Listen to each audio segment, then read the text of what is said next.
So for my biography, decided to do Cyril Wecht, who is a forensic pathologist. He's from Pittsburgh, Pennsylvania, and a little bit of information on what forensic pathology is. They basically examine dead bodies and figure out their cause of death and things like that. So he was born on March 20th, 1931. So he's still alive today, which is really cool. He was born to Jewish parents, so he's Jewish, in a tiny village called Dunkard Township in Pennsylvania. His father was a storekeeper and his mother was a homemaker, and they moved to the Hill District and they opened up a grocery store. He graduated from Fifth Avenue High School, which has been closed down for a while now. For college, Cyril Wecht went to University of Pittsburgh. He got his BS from the university in 1952, his MD in 1956, an LLB in the University of Pittsburgh School of Law in 1962, and a JD degree from the University of Maryland School of Law. So he also served in the Air Force, and after that he became a forensic pathologist. He served on the staff of St. Francis Hospital in Pittsburgh before becoming deputy coroner of Allegheny County in 1965. 4 years later, he was elected the coroner. He served in the coroner from 1970 to 1980, and again from 1996 to 2006. So, Cyril Wecht had worked on, a lot of cases. I read that it was 14,000. But the most fame came from the JFK assassination, which is really interesting. A lot of other famous people's autopsies he did too. He did Robert F. Kennedy, John F. Kennedy, clearly, Elvis Presley, John Bennett Ramsey, Branch Davidson, Vincent Foster, and Anna Nicole Smith.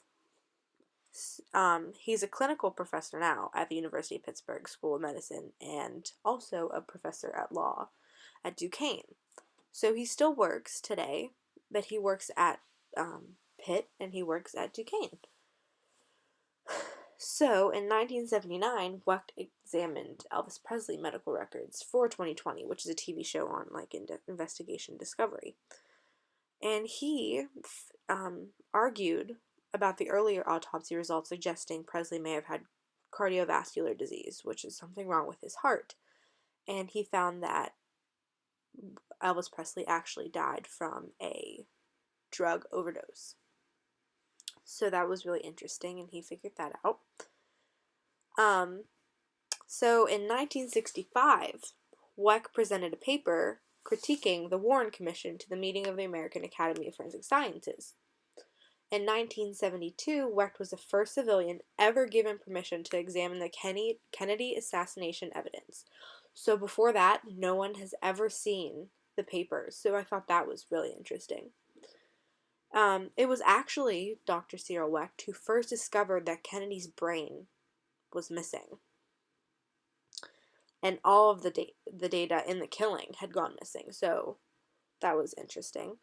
In 1978, he testified before the House Select Committee on Assassinations at the long dissenter of a 9-member forensic pathology panel, re-examining the assassination of John F. Kennedy, which had concurred with the Warren Commission conclusions and single bullet theory.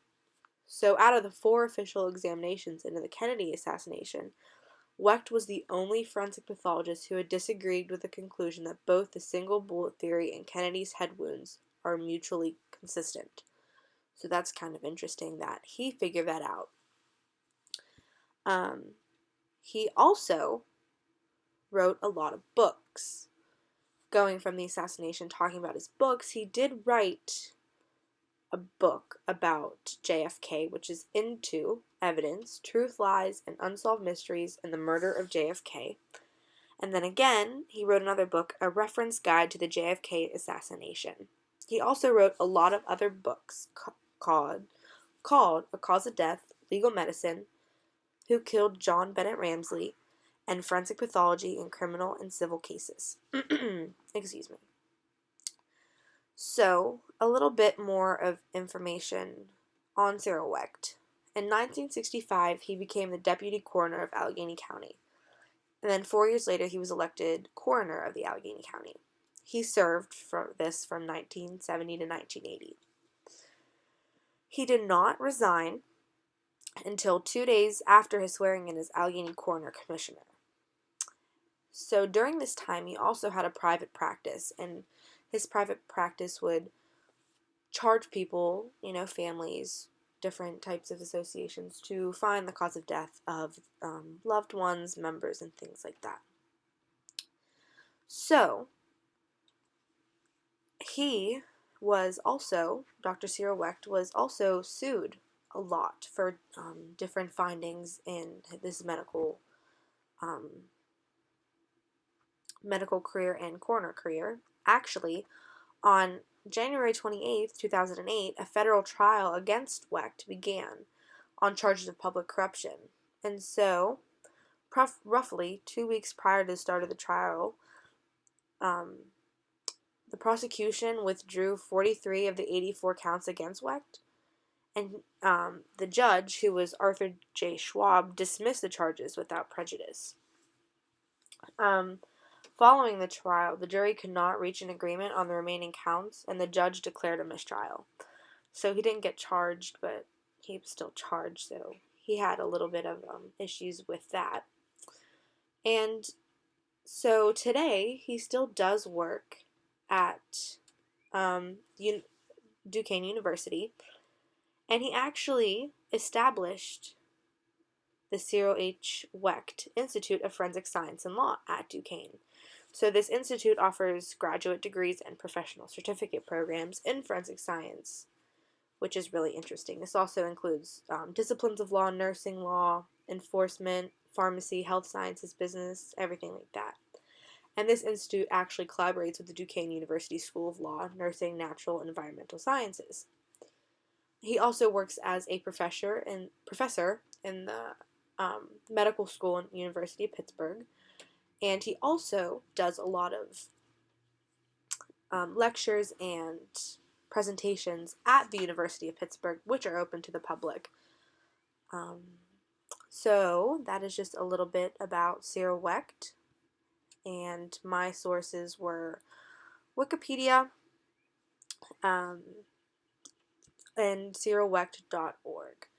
So I hope this was a good project, Mr. Fino. Alright, that's it. Bye.